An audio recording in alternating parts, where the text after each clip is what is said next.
Bom, pessoal, eu combinei com a Lília que eu iniciaria a aula às 7h40. Então, estou iniciando agora, né? Então, inicialmente, bom dia, tá? Hoje a gente vai falar, na aula passada a gente falou um pouco do prontuário físico, né? E, principalmente agora, com a Covid, já é uma coisa que vinha crescendo antes, mas principalmente nesses tempos agora, de Covid e pós-Covid, né? A tendência é que tudo se torne mais digitalizado, mais informatizado, né? Essa pandemia, ela vai trazer uma série de repercussões. A gente está vivenciando uma dessas repercussões já no ensino, né? Nós estaríamos tendo hoje uma aula presencial lá no Pitágoras Timbiras, mas, né, em tempos de isolamento, a gente teve que adotar essas tecnologias, essas ferramentas da informação de uma forma mais intensa, né? Então, a tendência é que as coisas se tornem mais informatizadas daqui para frente, tá? A parte de televendas, né? Os prontuários, se tornem cada vez mais informatizados. Já era uma tendência, mas eu acho que com a pandemia ela vai acelerar esse processo de digitalização, de informatização da vida, né, de uma maneira geral, inclusive da vida profissional, né? Então, eu acrescentei à aula de prontuário a questão do prontuário eletrônico, tá? Os livros, textos que a gente tem na biblioteca, praticamente os mais recentes citam o prontuário eletrônico, mas não achei nada que aprofundasse. Então, foi uma aula que eu construí buscando na literatura o que tem sobre esse tema, tá? Eu vou compartilhar uma tela com vocês. Só um minuto. Deixa eu localizá-lo aqui.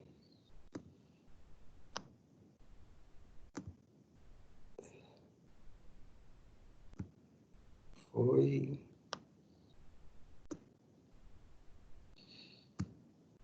Pronto. Bom, então hoje a gente vai falar sobre o prontuário eletrônico, né? Ele não vai diferir na estrutura, basicamente, em nada do prontuário físico. A mesma coisa que a gente viu para o prontuário físico na aula passada, a questão da ficha clínica, a questão dos exames, a questão dos atestados, das receitas, dos recibos, tudo isso vai compor o prontuário. Só que agora, né, na forma eletrônica, tá? Então, né, a utilização da tecnologia da informação e comunicação em saúde, ela está crescendo a cada dia, né? Isso é uma coisa que já vinha.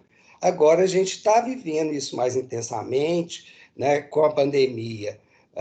O Ministério da Saúde regulamentou a teleconsulta durante esse período da Covid aí, né? Da pandemia, mas a tendência é que isso tenha vindo mesmo para ficar, né? Mesmo passando a pandemia, a tendência é que a gente vai usar cada vez mais as ferramentas de informação, né, da tecnologia de informação, na nossa prática profissional, tá? Então, hoje são inúmeras as possibilidades e os recursos e os benefícios que a informática pode trazer para a área da saúde. Hoje em dia, por exemplo, né, quando a gente pede uma radiografia para o paciente, muitas vezes você recebe essa radiografia no seu e-mail 1 hora, 2 horas depois que o paciente saiu do seu consultório, né? Os exames, isso agilizou muito a comunicação. Então, os exames, você tem os resultados em pouquíssimo tempo, né?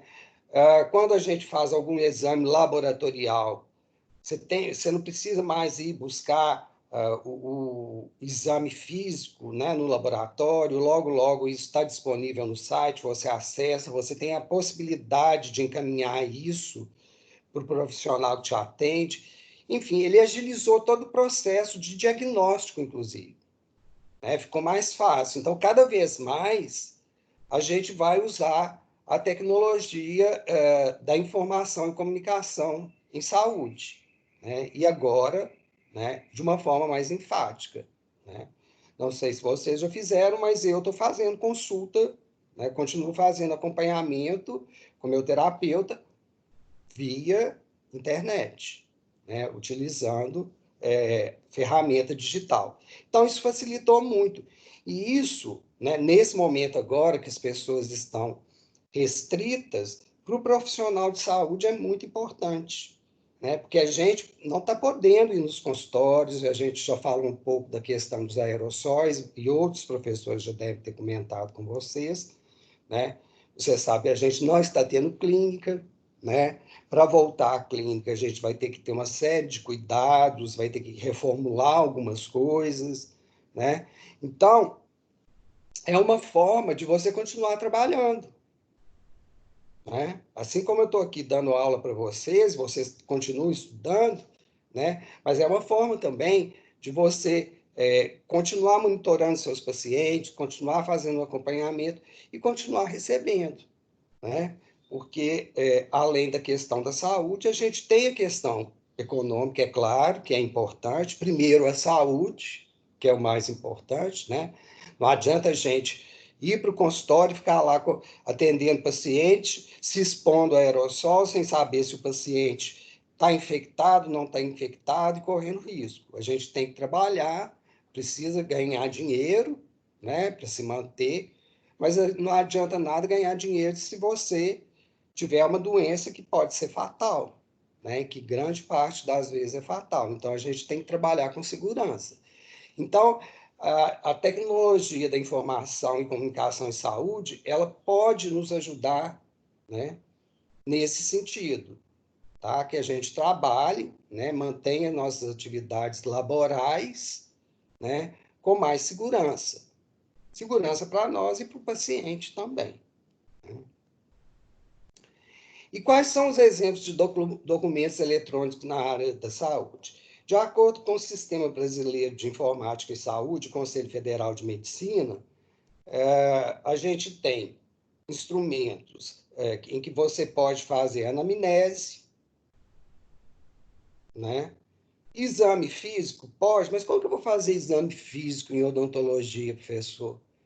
Olha, ontem eu assisti uma live lá do Conselho Regional de Odontologia de São Paulo, que a professora Anistela Haddad, que tem uma experiência muito grande, trabalhou com telesaúde muito tempo no Ministério, né? Ela relatou de um estudo que eles fizeram na USP, em que eles compararam fotografia, tá, feita com a máquina, né, odontológica padrão, que a gente usa, que tem aquela lente macro, aquela grandona, né, que pega detalhes, com fotografias feitas por celular.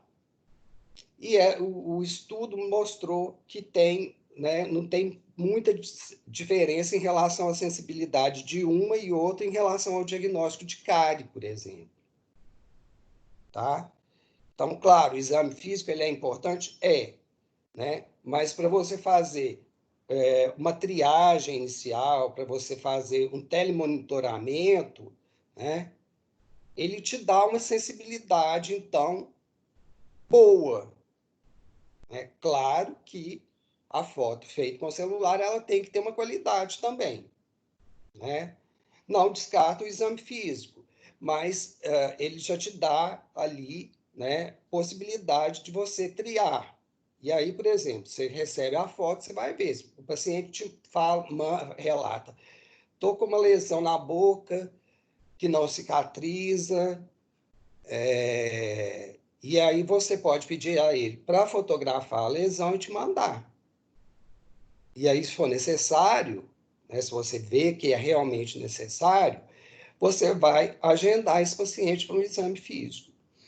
O NHS, que é o Sistema de Saúde Público da Inglaterra, né, ele orienta agora, né, nesse período da Covid, orientou os dentistas, inclusive, a fazer uma teleconsulta para triagem dos pacientes para o consultório, porque a orientação a nível global, tanto do Conselho Federal de Odontologia, tanto aqui no Brasil, quanto na Inglaterra, quanto nos Estados Unidos, e eu tenho lido todos os protocolos relativos à biossegurança nessa época, né, dos principais órgãos, principais instituições internacionais, a American Dental Association, ela, né, orienta que o atendimento nesse momento é o atendimento de urgência. Então, quer dizer, é uma forma de você já fazer uma consulta do paciente, tá?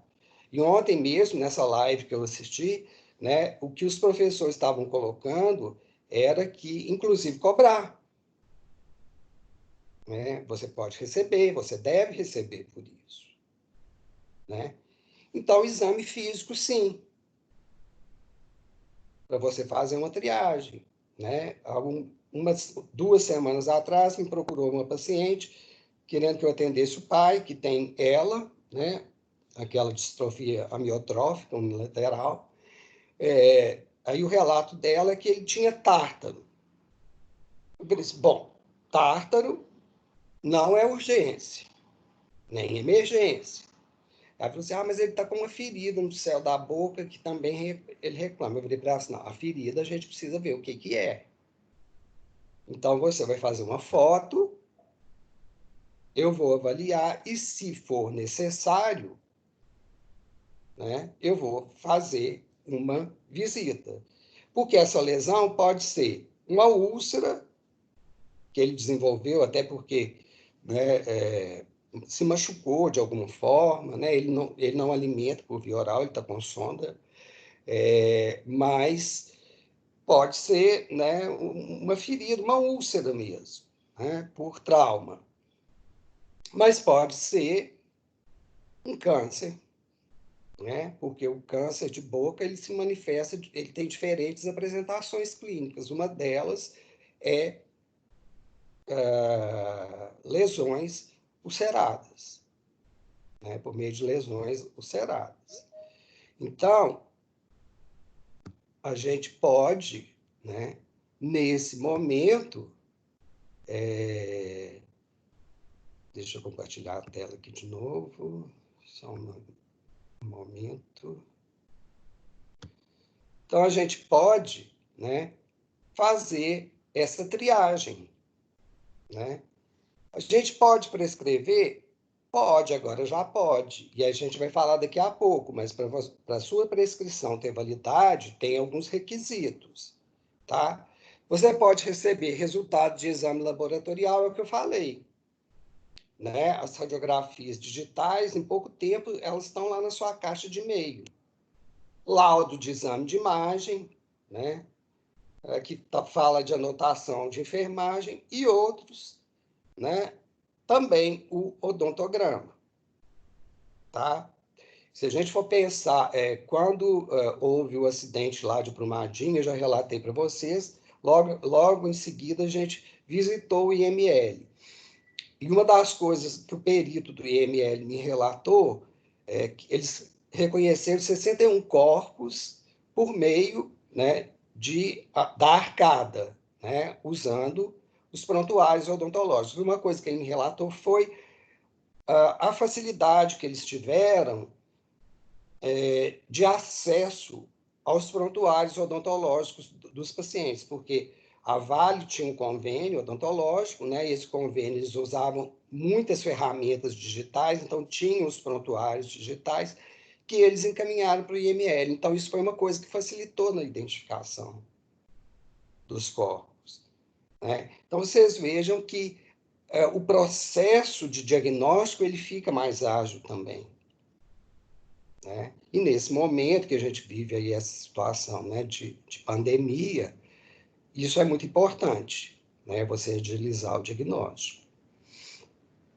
Então, o prontuário eletrônico do paciente é a principal ferramenta de tecnologia de informação e comunicação em saúde que o médico, né, precisa ou precisará lidar nas suas atividades diárias, seja no consultório, no centro diagnóstico ou no hospital. Né? Onde quer que ele esteja atuando, ele vai utilizar esse prontuário eletrônico. Então, no hospital, por exemplo, lá no Hospital João 23, a gente não preenche nada em papel. É tudo digitalizado. Tá? E é fundamental que se utilize, então, uma ferramenta de alta qualidade, segura e que possa auxiliá-lo no registro da história clínica e exame físico, bem como na solicitação de exames e prescrição. Então, a ferramenta que a gente usa, o software que a gente vai usar, né, para formatar, para criar esse prontuário, né, ele tem que ter uma qualidade boa, ele tem que ter segurança, né? A gente já falou da questão do sigilo em relação às informações do paciente, isso está no nosso código de ética, que é uma coisa que a gente vai estudar, né? A gente tem que ter uma ferramenta que não seja de acesso a qualquer pessoa. Por quê? Porque as informações são sigilosas, né? E esse é um compromisso ético que a gente tem com o paciente. A gente não pode, né, deixar ou que outras pessoas venham acessar essas informações, né? Então, a qualidade do software, e a gente vai falar muito sobre isso hoje, é extremamente importante. Bom, e aí para que, né, esses documentos, esse prontuário tenha, né, validade, é necessário um certificado digital. O que é o certificado digital? É um documento eletrônico que tem o nome do profissional, tá? Ele atribui a cada pessoa como se fosse uma identidade digital, um CPF digital. Ele atribui um número, que é só meu, tá? E algumas outras, ele pode ter outras informações também, né, que me identificam. Quer dizer, fui eu que fui ali, evoluí aquele prontuário, registrei ali os dados do paciente, que isso é chamado chave pública, tá? Que vai mostrar que fui eu que fiz aquilo, que fui eu que fiz aquele registro, que eu coloquei ali, é como se fosse a minha assinatura mesmo, a minha digital que eu coloquei ali, né? Então, ele tem informações, tá? Que só eu sei, né? É como se fosse a minha digital. Então, para que esse documento tenha validade, ele tem que ter certificação digital, tá? Então, para que a gente possa utilizar um prontuário totalmente eletrônico, é obrigatório o uso de certificação digital para que eu assine o prontuário. Então, não adianta eu fazer lá no meu computador bonitinho, comprar um software bonitinho e tal, instalar no meu computador, se eu não tiver assinatura digital. Eu preciso ter assinatura digital, né? A gente falou um pouco disso na última aula, quando a gente falou sobre a questão do prontuário físico, né? Que o dentista tem que registrar todo dia que o paciente foi ou a falta do paciente e assinar. E quando o paciente vai, assinam o paciente e o dentista, né? Isso físico. Agora, no eletrônico, a diferença é que eu vou usar o meu certificado digital, eu vou usar a minha assinatura digital. Então, essa questão do certificado digital, da assinatura digital, ela está cada vez mais requisitada, né? Por exemplo, no meu emprego público, lá, eu não assino mais documento fisicamente. Acabou isso, é tudo digital. Eu tenho uma assinatura digital e eu vou lá, né, entro com essa assinatura, que tem números, que tem caracteres que só são meus, que é como se fosse a minha digital, que vão estar lá no documento. Então, a pessoa, né, pega aquele documento, ela está vendo ali que foi eu, né?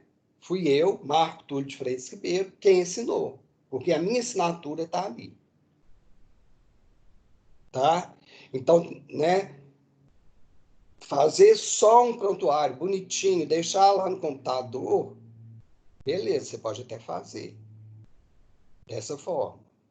Mas se você não tiver o certificado digital, você vai ter que ter o prontuário em papel também. Se você quiser usar só o prontuário eletrônico, você tem que ter assinatura digital. Tá? Não há, né? Se você não tiver a assinatura digital, você não pode abolir o prontuário de papel. Você só pode abolir o prontuário, né, físico se você tiver o certificado digital. Tá? Isso é questão jurídica. Ele não tem validade. Né? Então, se você for apresentar isso num tribunal, né, se tiver alguma ação civil, alguma coisa, se você apresentar, né, um prontuário eletrônico sem certificado digital, ele não tem valor.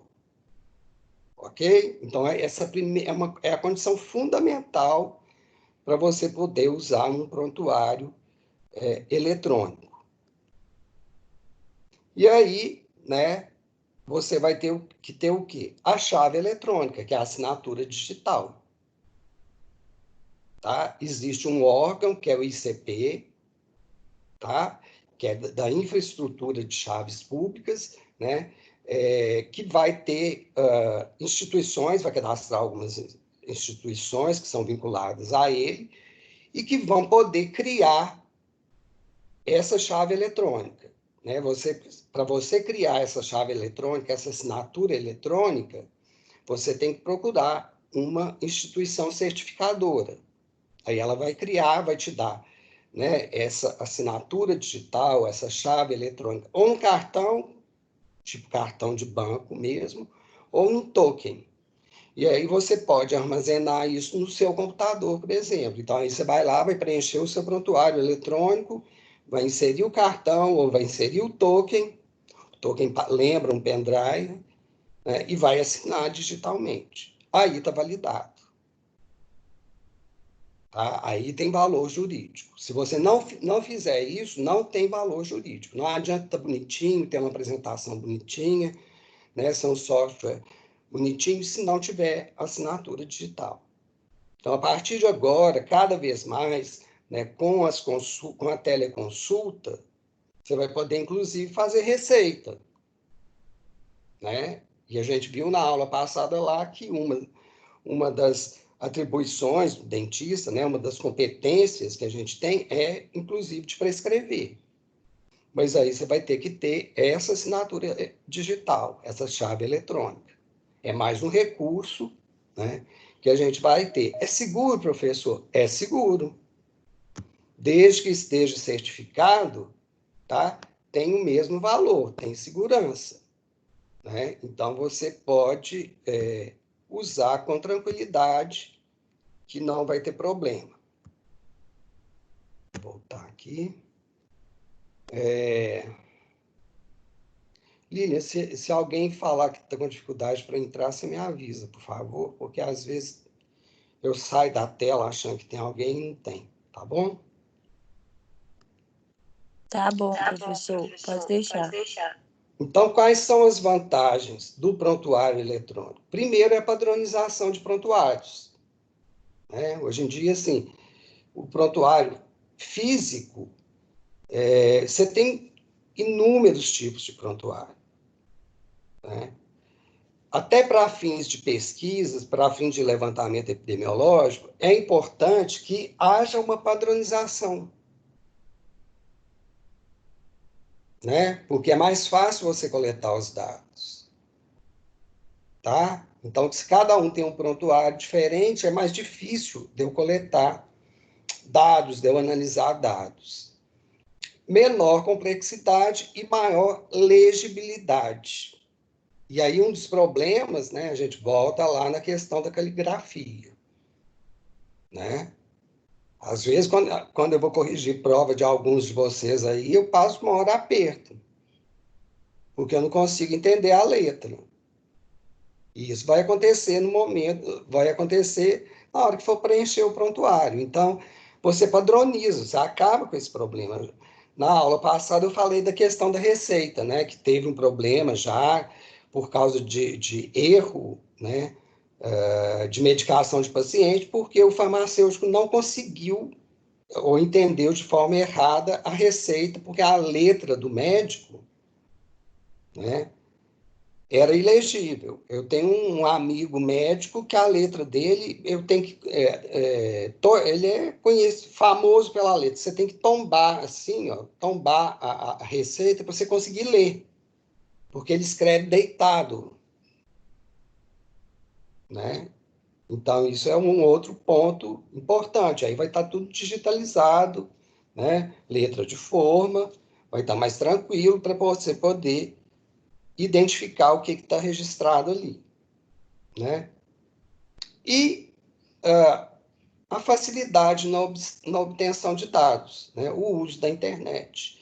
Então, por exemplo, se eu tenho prontuário eletrônico, a troca de informações, né, fica também facilitada, né? Então, eu posso, desde que, a gente vai falar disso, né, seja um prontuário certificado, né, eu posso encaminhar pela internet. Hoje em dia, a gente trabalha, ninguém trabalha sozinho. Muitas vezes você precisa de uma opinião, de um colega, né? Então, se você tem um prontuário seguro, você pode compartilhar ele na internet, né? Lembrando aí, de novo, da nossa responsabilidade em relação ao sigilo das informações do paciente, né? Que está lá no Código de Ética. Ah, então, a tecnologia de informação e comunicação na saúde, né, ela começa a ser usada lá nos Estados Unidos, tá? Na década de 1960, nos hospitais, né, foi onde se iniciou, tá? E aí começam a ser desenvolvidos softwares, tá? Lá na Fundação Hospitalar, a gente tem um software que a gente usa, né? Que agora, com essa questão da Covid, né, quando eu fui, agora que eu estou trabalhando com a epidemiologia lá, eu fui reunir, né, com a enfermagem para ver como que a gente ia coletar os dados da Covid. Aí eu falei com ela, assim, mas não pode colocar o CID? Ela disse, não, porque o CID que eles usam para os casos de Covid, ele não está no programa, no programa. Eu falei assim, mas não pode inserir? Ela disse, não, porque esse software que a gente usa, eles não vão investir mais nele.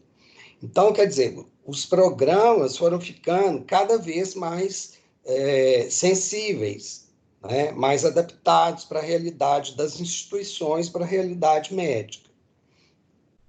Durante algum tempo, né? Então, a gente teve aí a convivência de prontuário, e até hoje, né? A convivência do prontuário digital e do físico. Mas a tendência que a gente vê, a gente que está no serviço, é que os prontuários digitais realmente vieram para ficar e vão substituir os prontuários físicos, né? Por causa de uma série de vantagens, algumas eu já citei, né? Então, eles começaram, a partir do momento em que eles foram ficando mais bem desenvolvidos, né, mais atualizados, a ter uma maior aceitação. Tá? Na década de 1980, eles eram usados principalmente para controle contábil. Né? E aí, quando chega no final da década de 80, 1988, você já começa a ter prontuários, né, com odontograma, prontuários mais bem desenhados, mais bem formatados para uso na odontologia. Né? Eles já acrescentam a questão do plano de tratamento, da história médica, já tem uma maior especificidade para a odontologia. Na década de 1990, né, a gente vai ter uma outra evolução aí, que são os prontuários que não precisam de suporte técnico. Então, eles foram ficando mais fáceis, foram possibilitando que o próprio dentista, que não tem formação em informática, né, pudesse manuseá-los. E também, né, a partir de 99, no final da década de 90, a gente começa a ter disponibilização de prontuários pela internet, para download. Então, você vai lá, acessa, faz o download do prontuário, instala ele no seu equipamento. Isso foi um grande avanço. Então, quer dizer, foi ficando cada vez mais independente desse suporte técnico. Isso foi dos motivos que levou a uma maior adesão aos prontuários. Mas para que esses prontuários tenham validade, eles devem ser certificados pelo ICP, que é o Instituto de Chaves Públicas, Infraestrutura de Chaves Públicas, Brasil, para que estabeleça uma equivalência e isonomia entre esses documentos eletrônicos. E aí esse processo, quem teve uma ação assim, pioneira e muito forte nesse processo de validação dos prontuários eletrônicos foi o Conselho Federal de Medicina, em parceria com o Sistema Brasileiro de Informática em Saúde. Então, eles fizeram uma parceria e estabeleceram normas e mecanismos que são necessários para que você tenha uma segurança no uso desses prontuários. Tá? Então, isso foi o marco. Então, em 2007, o Conselho Federal de Medicina, com o Sistema Brasileiro de Informática e Saúde, eles lançam uma série de documentos, eles lançam uma cartilha orientando os profissionais em como utilizar esses prontuários eletrônicos. Tá?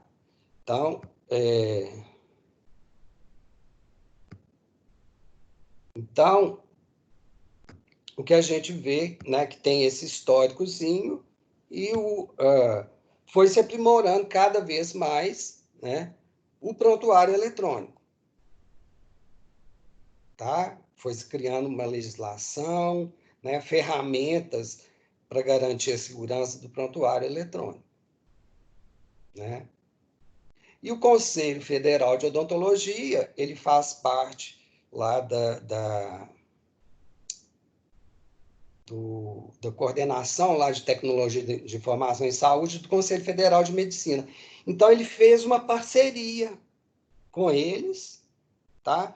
E aí vai criar também para a odontologia uma normatização, que é a Resolução 91 de 2009 do Conselho Federal de Odontologia, relativa ao uso do prontuário eletrônico em odontologia. Então, lá no início do século XXI, o Conselho Federal de Medicina, junta com o Sistema Brasileiro de Informática e Saúde, criam normas, regulamentos para os prontuários eletrônicos. E aí, disso surge um processo de certificação de registros eletrônicos em saúde, conferindo uma validade jurídica. Muitas vezes os profissionais usavam o computador para fazer os registros, mas isso não tinha uma validade jurídica. E aí tinha que ter o prontuário físico também. Não adiantava ter só o eletrônico. Hoje em dia, a gente evoluiu muito. A informática é uma área que tem constante evolução. Hoje em dia, a gente usa armazenamento em nuvens. Então, é muito mais fácil de você armazenar essas informações.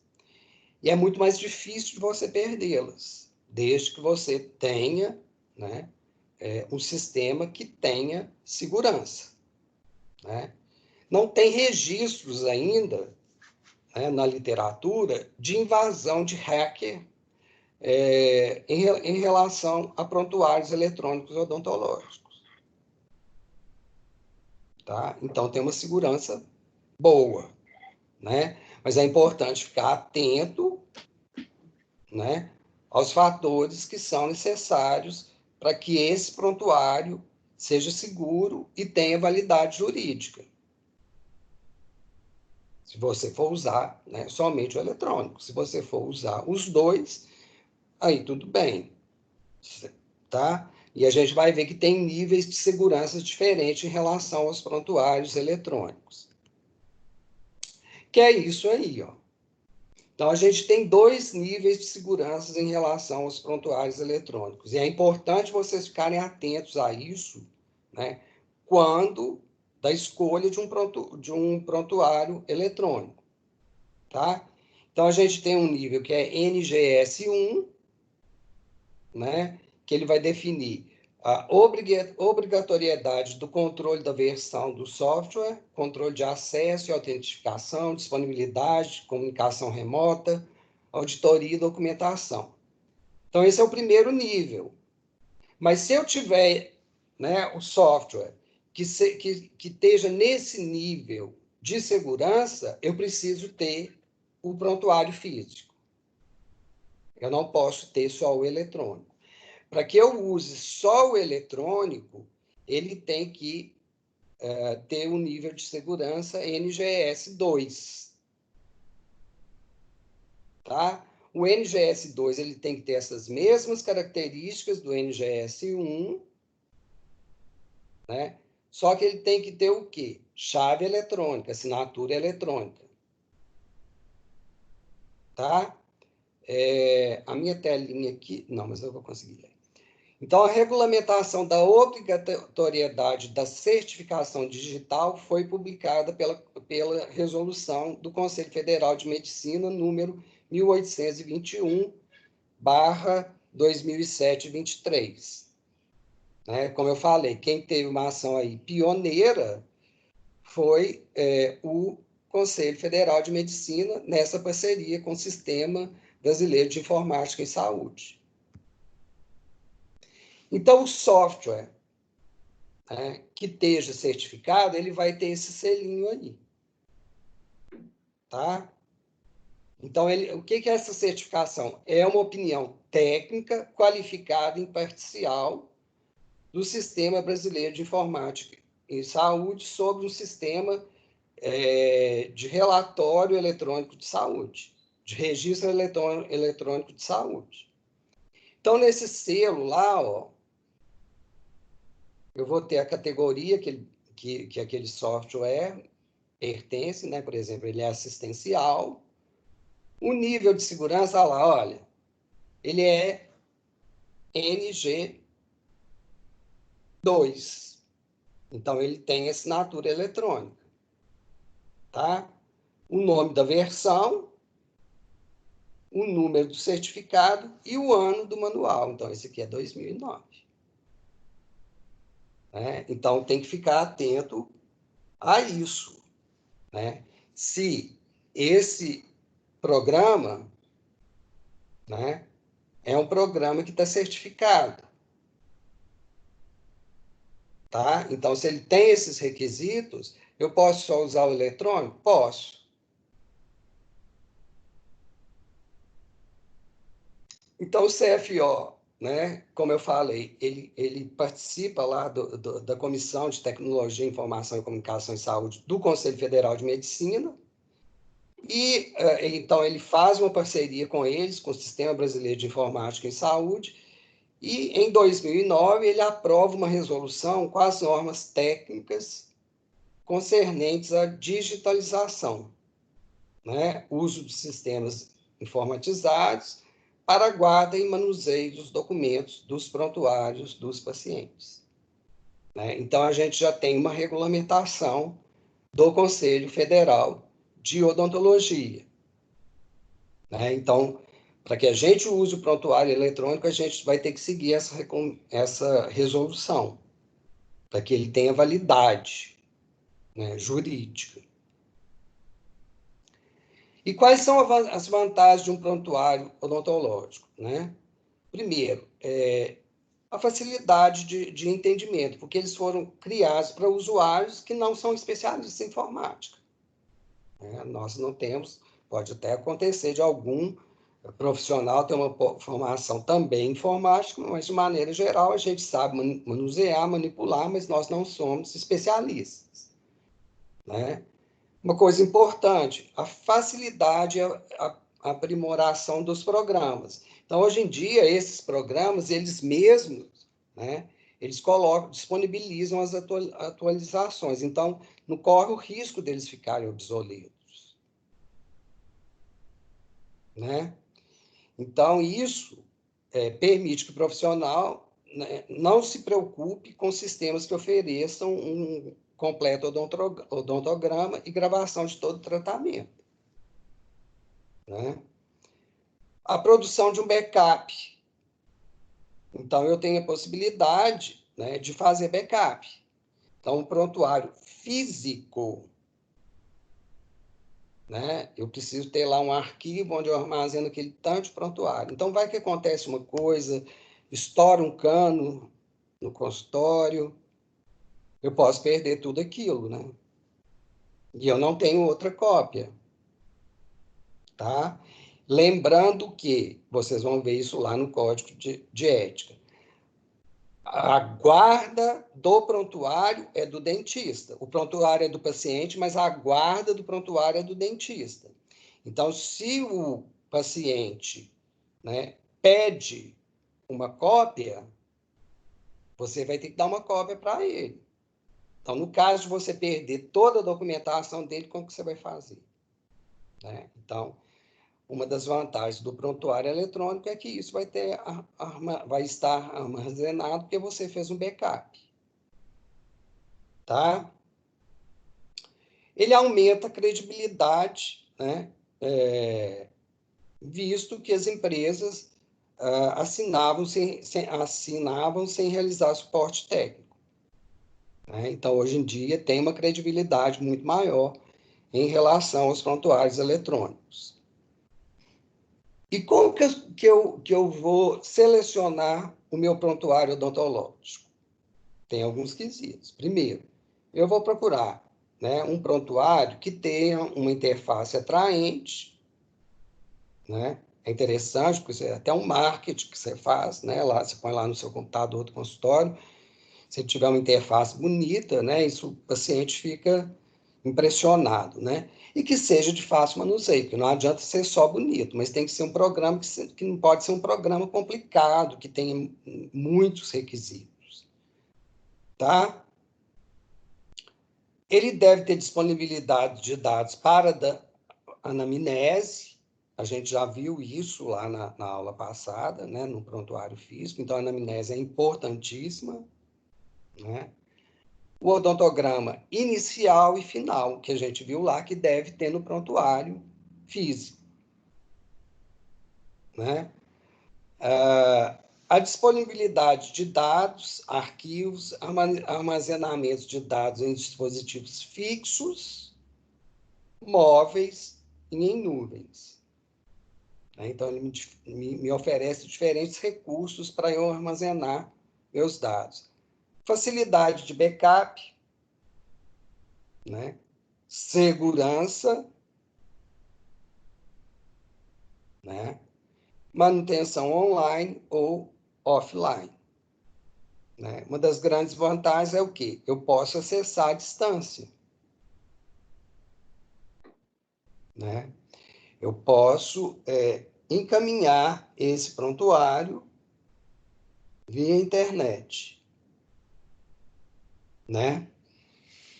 Então, para que esse prontuário eletrônico seja certificado, o software de prontuário digital, ele vai ter que ter, então, um nível de garantia de segurança 2, é aquilo que eu falei. Eu só posso dispensar o físico se o prontuário que eu estou usando, ele é NGS2. E como que eu vou saber? Procura lá no selinho. A gente já viu que o selinho lá vai estar falando, né? Então, aí ele pode ser 100% digital, tá? Aí, como que eu vou fazer se eu tenho prontuário de papel e migro para o outro? Você vai digitalizá-lo. Vai digitalizar o de papel E aí você vai ter que ter um gerenciamento eletrônico, um GED de documentos, ele vai ficar armazenado nesse GED, o de papel, tá? Você vai manter ele por 10 anos, aí depois você dispensa, né? Então, isso que é previsto para a odontologia, assim como para a medicina, tá? Porque foi um acordo entre o Conselho Federal de Odontologia e o Sistema Brasileiro de Informática em Saúde. E aí, né, tem um artigo de Santos e Carvalho, de 2014, que ele buscou, né, os softwares, os prontuários eletrônicos, né, que estavam disponíveis. Ele fez uma pesquisa no Cadastro Nacional de Pessoas Jurídicas e no SBIS. E olha lá, gente, tem vários, né? Mas a certificação do SBIS não tem. Tá? Isso em 2014. Né? Era essa situação que a gente tinha. E aí eu entrei no site do SBIS para fazer uma pesquisa, né, para ver se tinha, o que tinha. Joguei lá, software odontológico, primeiro. Olha o resultado. Não achei. Aí eu mudei lá a palavra-chave, coloquei prontuário odontológico. Olha o resultado. Também não achei. Né? Então, talvez, nesse momento, a gente não tenha um prontuário com esses requisitos ainda. Né? Vamos ter que... o artigo anterior que eu mostrei, ele discute justamente isso. Porque, às vezes, o dentista, né, ele não está ainda, vamos usar um termo, antenado para essas questões. Né? Ele ainda não tem conhecimento disso. E eu tenho a impressão que isso pode acontecer, porque, inclusive, nos livros de odontologia legal, que é a área que trata do prontuário, né? Eu procurei no Tratado de Odontologia Legal, não achei nada, tá?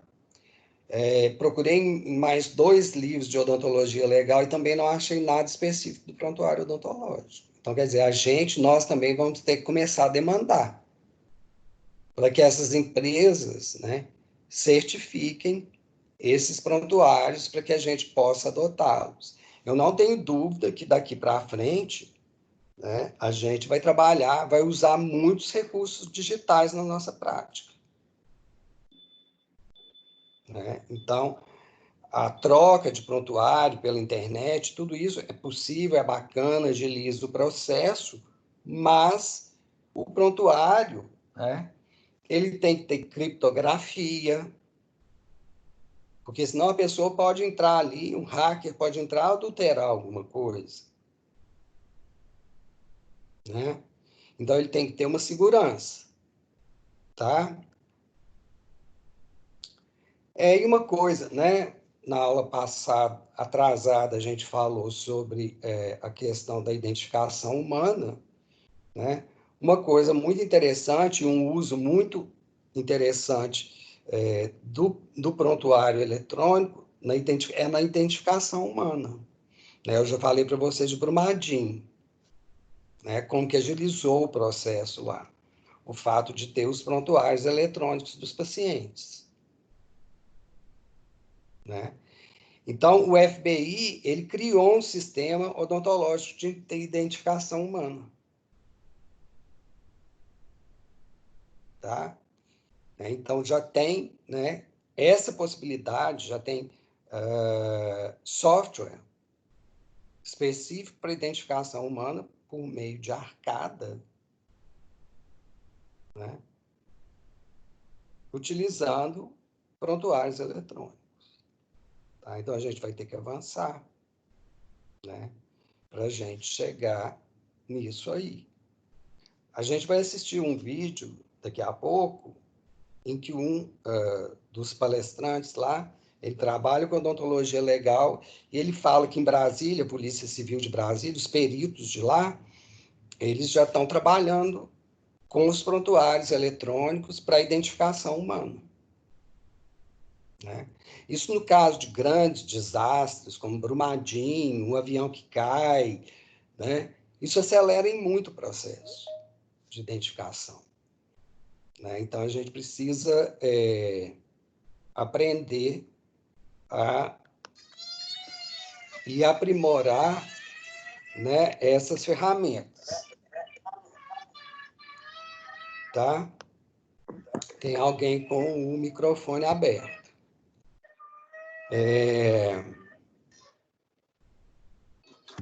Bom, então a gente vai falar hoje, né, começar a falar um pouquinho da teleconsulta e da telemedicina, que é um assunto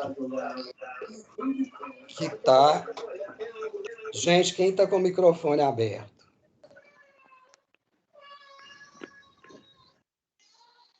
Janaína, feche seu microfone, por favor. Então, a gente vai ter que... Só um minuto, deixa eu voltar aqui com a tela.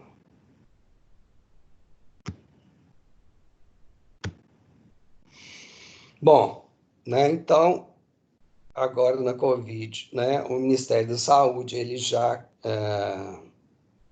lançou uma portaria regulamentando a telemedicina, né? E essa portaria ela é bem ampla porque ela fala dos profissionais de saúde de uma maneira geral. Ela não fala especificamente, né? Eles atribuem a medicina, mas ela fala dos profissionais de saúde geral. E é como eu falei para vocês, né? Já tem um projeto lá no Congresso Nacional para regulamentar a telemedicina, assim como outras áreas que são da saúde, mas não são a medicina especificamente, tem feito. Né?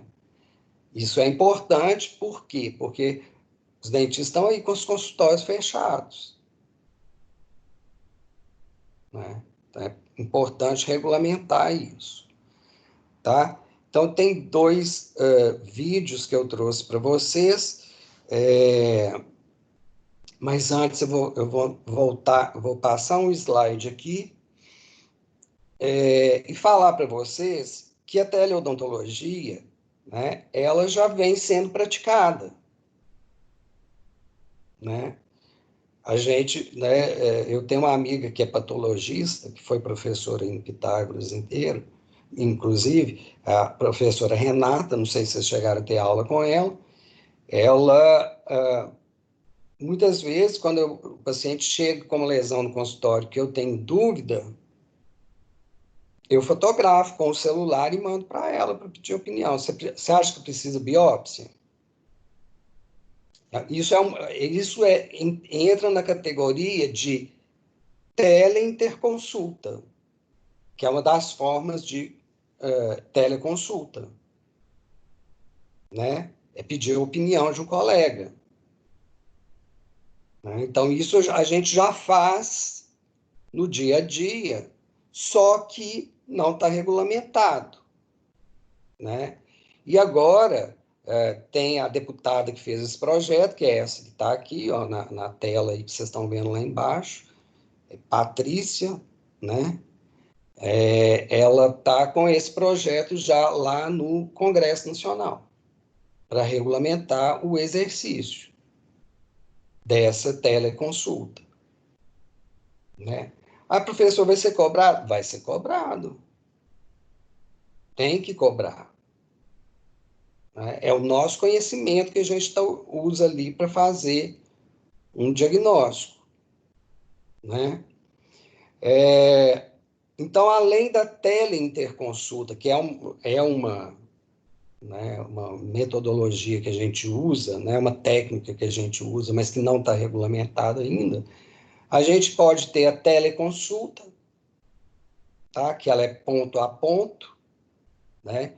Nesse momento agora, por exemplo, da Covid, a Unimed, por exemplo, a teleconsulta é possível, mas ela não pode ser a primeira consulta.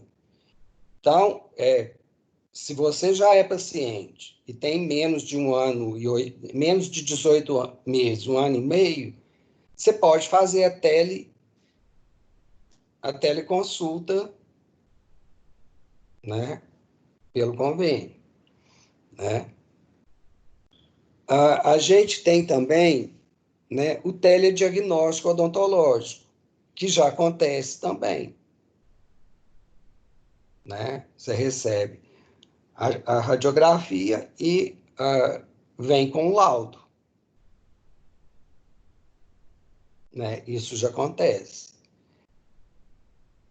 A teletriagem odontológica, o exemplo é aquilo que eu falei para vocês.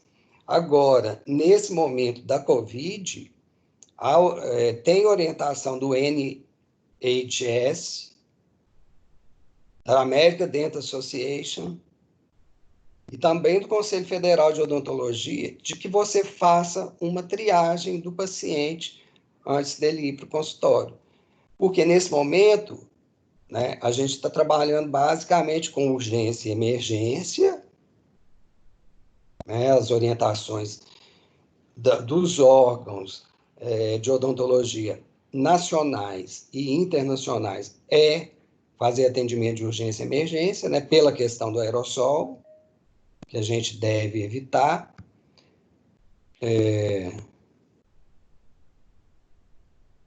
Vou botar aqui na tela, só um minutinho. Pela questão do aerossol, né? Então, é interessante você fazer como é o caso que eu relatei do meu paciente. Eu propus uma teleconsulta. Eu disse, não, se for fotografar, vai me mandar, lembrando que, né, de acordo com a professora Ana Estela Haddad, no estudo da USP, quando eles compararam o diagnóstico com fotos feitas por celular e com fotos feitas pela máquina fotográfica, né, odontológica convencional, que a gente usa para fotografar caso clínico, para mostrar em eventos, mostrou que tem uma sensibilidade boa, né? Então, você pode fazer também um telediagnóstico, né? Pode fazer uma teletriagem e o telemonitoramento, né? Então, você pode acompanhar aquele paciente, né, que você tinha feito uma cirurgia dele, ou que você fez a instalação de um implante, né, antes de encerrar suas atividades, você pode fazer um monitoramento daquela condição. Então, o paciente, por exemplo, você fez uma cirurgia periodontal, né?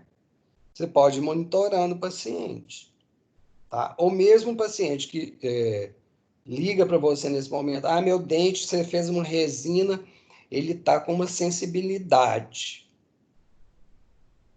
com água fria. Então, às vezes, é uma restauração mais profunda, você está em dúvida, né? Em relação àquilo, você pode fazer o telemonitoramento. Você fala com ele, não, vamos aguardar mais X dias, e aí, se tiver alguma coisa, a gente vai no consultório e eu vou examinar e radiografar. Oi?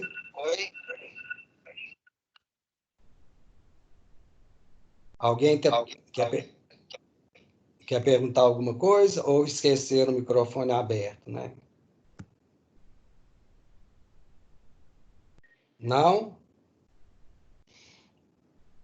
Bom, então nós vamos fazer. Oi. Não, tá tranquilo. Foi bem explicativo. Tá. Então, eu vou voltar aqui na tela.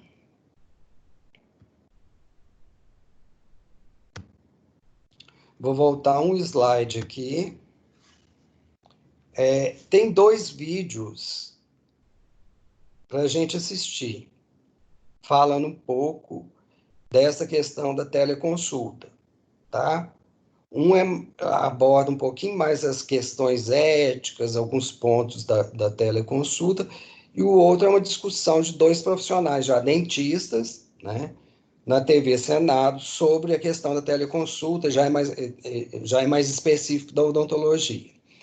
Agora, são 8h40. O que eu estou pensando aqui?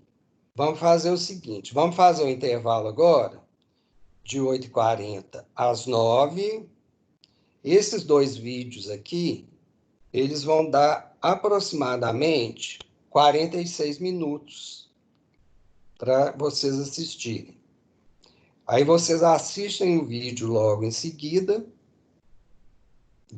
começa a assistir tipo 9, e a hora que for 10 para as 10, eu retorno e a gente discute as dúvidas, pode ser? Pode ser. Pode sim. Tá. Vocês conseguem copiar o link aí do slide, gente, da tela? Vê se vocês conseguem. Se vocês não conseguirem, eu vou mandar para a Lilian, ela repassa para vocês. Não consegue não, professor. Eu não Quem consigo não conseguir, copiar. podia mandar lá no grupo, por favor. Porque eu não consigo, porque eu ia pelo celular. Eu vou copiar aqui e vou mandar no seu WhatsApp, Lilian. Tá bom, pode me mandar que eu mando lá no grupo.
Recebeu? Recebi e já enviei lá no grupo. Não, beleza. Então agora a gente vai dar um intervalo, vocês vão lanchar aí, tá? Vamos voltar 10 para as 10, beleza? Eu vou fechar aqui o microfone e o vídeo, mas eu tô online ainda, tá? Beleza, professor.